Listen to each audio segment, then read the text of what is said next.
第23集，草船借箭。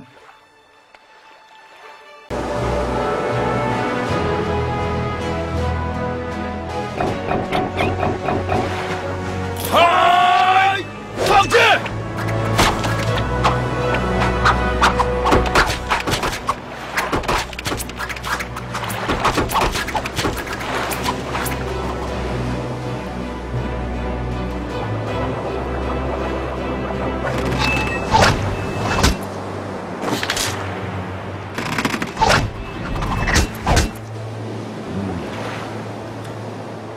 水战中战舰对峙，必然是弓箭在先，所以我特别训练我们的军士在波涛之中射箭的技术。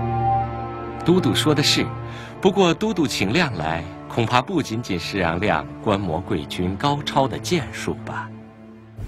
不错，听说先生在隆中时对制造工具颇有造诣，发明了很多先进的农具。没错。而现在我军最缺的就是箭。都督是想让亮来监造羽箭吗？完全如此，先生可不要推脱哟。既然大都督如此信任亮，亮当然不能推脱。请问您需要多少箭？10万。何时向大都督交付？10天如何？10天。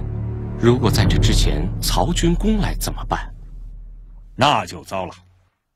大都督，等等，让我们听先生把话说完。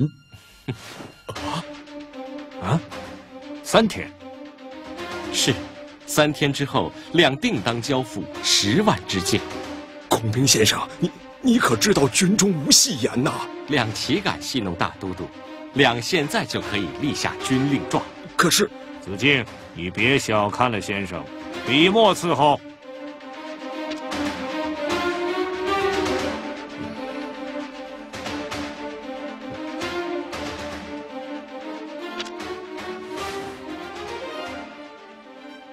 真是好字啊！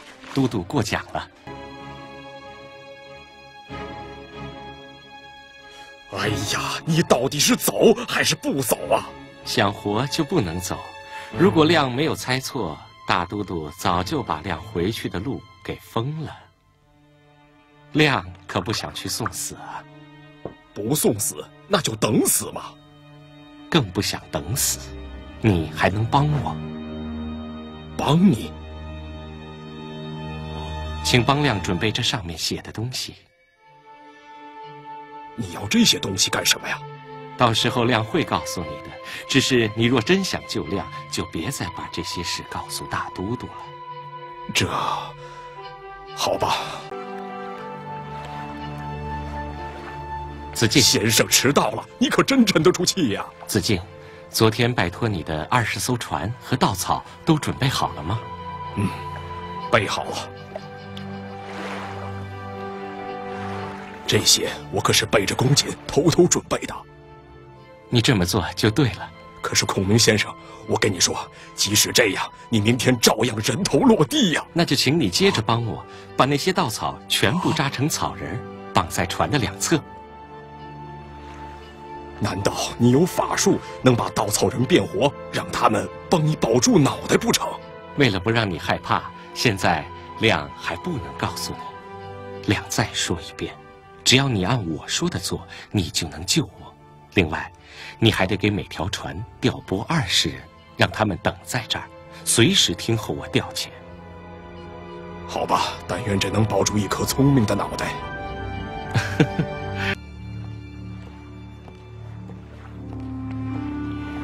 看来你的脑子算是保住了。第3天竟然会有这样的大雾，非常适合逃跑啊！亮干嘛要逃跑啊？那你到底想干什么？想请你陪我去取箭。子敬请。先生，马上起锚，所有船只向北进发。是。先生，我们已到了曹军弓箭的射程之内。传我军令，马上命令船只头西尾东，一字排开，鸣锣击鼓。是。曹曹军出来怎么办呢？哈哈哈哈哈！这么大的雾，曹军是不敢出来的。你只管陪亮喝酒，等大雾散了，我们再回去。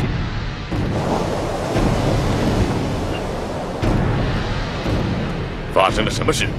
东吴的水军来犯，来了多少人？雾太大，看不清楚。想趁大雾来偷袭我，哼！给我紧闭寨门，调集弓箭手阻击。遵命。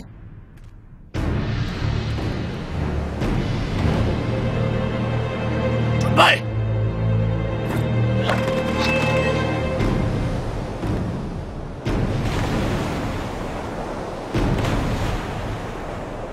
放箭！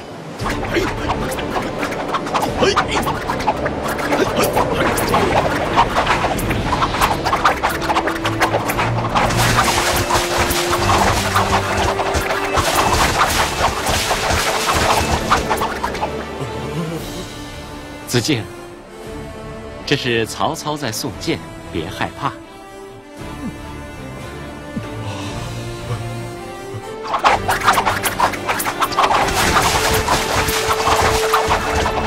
为大将者，不知天文地理，那就是庸才。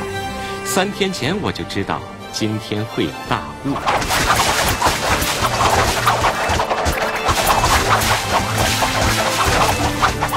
所以亮才敢说3天内拿出10万支箭，不然就是准备造箭的材料，10天也不够啊。孔明先生，我算服了您了。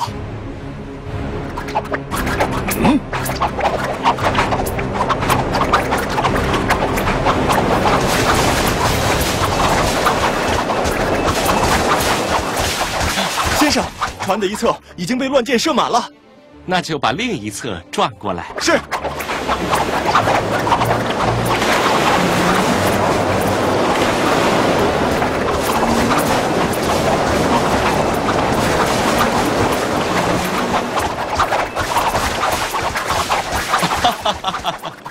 令众军士在船头齐喊：“谢谢丞相送箭。”是。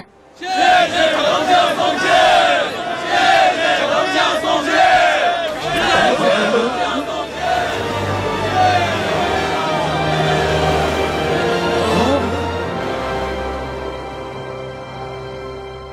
哎，大都督，诸葛亮亲自前来交箭了。他来交箭了。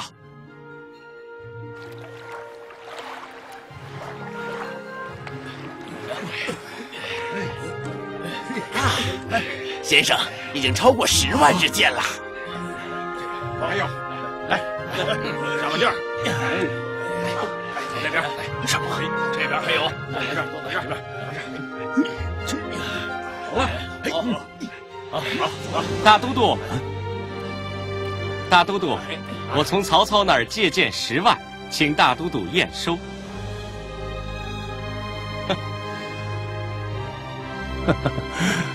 好，很好。